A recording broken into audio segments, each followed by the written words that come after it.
পাবেন মানিক। ফ্লিকার একাই 4টা কিল দলের জন্য কন্ট্রিবিউট করে ফেলেছেন সবুরে মেওয়া ফলে, এবং সেই কাজটাই কিন্তু করে যাচ্ছেন এই মুহূর্তে। ড্যামেজ জন্য স্টার্ট করবেন, ওয়ালের খরচ হয়ে যাচ্ছে অনেক বেশি, তবে দূর থেকে মুশফিকের স্নাইপার শটগুলো কিন্তু কাটার মতো বিঁধবে। রিভাইভ করার চান্স কিন্তু পেয়েছেন এই মুহূর্তে টপ 1, এন্ড সেই সাথে ড্যামেজ স্টার্ট করবেন মেকো। টপ 1 কে মধ্যে নক হয়েছে, রাতকে নক হয়েছে।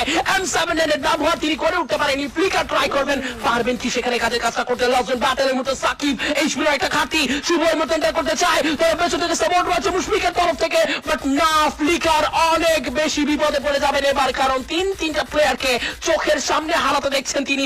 করবেন তো করবেনটা কি? Mushfiq the last player live from roasted gaming, সামনে থাকা টিম না ভাই ওয়াইডি, this is gonna be 1 versus 1 or 1 versus 2, what it is. এই মুহূর্তে মুশফিক করছেন রিভাইভ, ট্রাই করছেন রিভাইভ দিয়ে দেওয়া হলে বিপদ বাড়বে। ট্রোগানের শট কানেকশন পেতে পারে, বাট না, ট্রোগানের শট সেখানেও কানেকশন প্রপার পায়ে ওঠেনি, এবং এই মুহূর্তে কিন্তু ট্রাই করেন মুশফিককে চেস করা, স্নাইপার ভার্সেস স্নাইপার, তবে ক্লোজ রেঞ্জ বাটলে কে করবেন নিজের সেরাটুকু? এক্স্যাক্টলি দিস ইজ ফ্লিকার, বাংলাদেশের গর্ব। আরো একবার বাংলাদেশ টপ পয়েন্ট রব ভাইদের জন্য করলেন অসাধারণ এক বুইয়া। এটা ছিল ফ্লিকারের কাছ থেকে একটা শুধুমাত্র একটা স্টেটমেন্ট